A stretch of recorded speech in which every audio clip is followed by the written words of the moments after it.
ഡൽഹിയിലെ വിജയം ആഘോഷിക്കുന്നതിനായി പ്രധാനമന്ത്രി നരേന്ദ്രമോദി ബി.ജെ.പി. ആസ്ഥാനത്ത് എത്തിയിരിക്കുകയാണ്.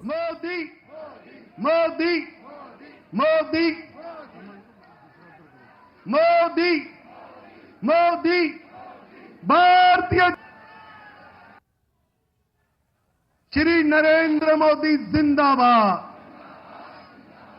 प्रधानमंत्री जी अगले कुछ क्षणों में आपके समक्ष पहुंचने वाले हैं। आप सबसे मेरा निवेदन है, भारत माता की। मोदी जी को जय श्री राम। स्वागत है भाई, स्वागत है। मोदी जी का स्वागत है। स्वागत है भाई, स्वागत है। स्वागत है भाई, स्वागत है। അരവിന്ദ് ഉണ്ട് വിവരങ്ങൾ നൽകാൻ. അരവിന്ദ്, നരേന്ദ്രമോദി വിജയശ്രീലാളിതനായി പാർട്ടി ആസ്ഥാനത്ത് എത്തിയിരിക്കുകയാണ്. കാൽനൂറ്റാണ്ടിന് ശേഷം ഡൽഹി പിടിച്ചെടുക്കാൻ കഴിഞ്ഞതിന്റെ വലിയ സന്തോഷം ആ മുഖത്തും അവിടെ പ്രവർത്തകരിലുമുണ്ട്. എന്താണ് അവിടുത്തെ ഒരു മൂഡ്? നൗഫൽ, 27 വർഷത്തിന് ശേഷമാണ് ഡൽഹിയിൽ ഇപ്പോൾ ബി.ജെ.പി. അധികാരത്തിലെത്താൻ പോകുന്നത്. അതിന്റെ വിജയാഘോഷത്തിൽ പങ്കെടുക്കുവാനാണ് പ്രധാനമന്ത്രി നരേന്ദ്രമോദി ഇപ്പോൾ ബി.ജെ.പിയുടെ ഡൽഹിയുടെ ദേശീയ ആസ്ഥാനത്തിലേക്ക് എത്തിയിരിക്കുന്നത്. പ്രവർത്തകരടക്കം തിങ്ങി നിറഞ്ഞിട്ടുണ്ട് ദേശീയ ആസ്ഥാനത്ത്. മോദി മോദി മുദ്രാവാക്യം വിളികളോടെയാണ് പ്രധാനമന്ത്രിയെ അവർ വരവേറ്റിരിക്കുന്നത്. കേന്ദ്ര ആഭ്യന്തരമന്ത്രി അമിത്ഷാ, അതുപോലെ തന്നെ ആരോഗ്യമന്ത്രി ജെ.പി. നദ്ദ അടക്കമുള്ളവർ ബി.ജെ.പി. ആസ്ഥാനത്ത് എത്തിയിട്ടുണ്ട്. ഇതുകൂടെ തന്നെ ബി.ജെ.പി. ഇന്ന് വിജയിച്ച സ്ഥാനാർത്ഥികളും അതുപോലെ തന്നെ ബി.ജെ.പി. സംസ്ഥാന അധ്യക്ഷൻ വീരേന്ദ്ര സച്ദേവ് അടക്കമുള്ളവർ പാർട്ടി ആസ്ഥാനത്തേക്ക് എത്തിയിട്ടുണ്ട്. ബി.ജെ.പി. സംബന്ധിച്ചിടത്തോളം കേന്ദ്രത്തിൽ അധികാരം പിടിക്കാൻ കഴിഞ്ഞിരുന്നെങ്കിലും ബി.ജെ.പി. ഡൽഹി അവർക്ക് കിട്ടാതെ തന്നെ തുടരുകയായിരുന്നു. ആ കടമ്പ അവർ ഇപ്പോൾ കടന്നിരിക്കുകയാണ്. 27 വർഷത്തിന് ശേഷം ഡൽഹിയിൽ ബി.ജെ.പി. അധികാരം പിടിച്ചതിന്റെ സന്തോഷത്തിലാണ് തന്നെയാണ് ബി.ജെ.പി. പ്രവർത്തകരും അതുപോലെ തന്നെ ബി.ജെ.പി. നേതൃത്വവും ഉള്ളത്.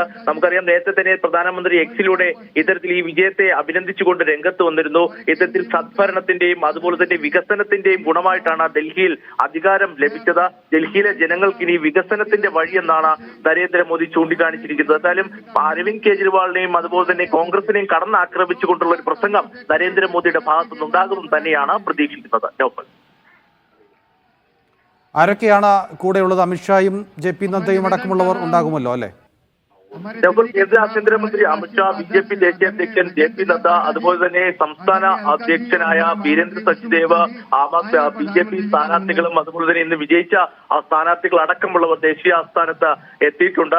ഇപ്പോൾ വീരേന്ദ്ര സച്ദേവ് സംസാരിച്ചു കൊണ്ടിരിക്കുകയാണ്. അല്പസമയത്തിനകം തന്നെ നരേന്ദ്രമോദി സംസാരിക്കും. ആദ്യം ആഭ്യന്തരമന്ത്രി അമിത്ഷാ ആയിരിക്കും സംസാരിക്കുക. അതിനുശേഷമായിരിക്കും നരേന്ദ്രമോദി സംസാരിക്കുക. നമുക്കറിയാം, തെരഞ്ഞെടുപ്പിലുടനീളം അരവിന്ദ് കെജ്രിവാളിനെ വിമർശിച്ചുകൊണ്ട് തന്നെയായിരുന്നു ഇത്തരത്തിൽ നരേന്ദ്രമോദി തെരഞ്ഞെടുപ്പ് പ്രചാരണത്തിലടക്കം സംസാരിച്ചിട്ട് സമാനമായ രീതിയിൽ അരവിന്ദ് കെജ്രിവാളിനെ വിമർശിച്ച് അതുപോലെ തന്നെ കോൺഗ്രസിനെയും ഇത്തവണ നരേന്ദ്രമോദി വിമർശിക്കുമെന്നുള്ള കാര്യത്തിൽ ഒരു സംശയവുമില്ല. പ്രധാനമായും ബി.ജെ.പി. ചൂണ്ടിക്കാണിക്കുന്നത് കേന്ദ്രത്തിലെ ബി.ജെ.പിയുടെ വിജയം കൂടിയാണ്.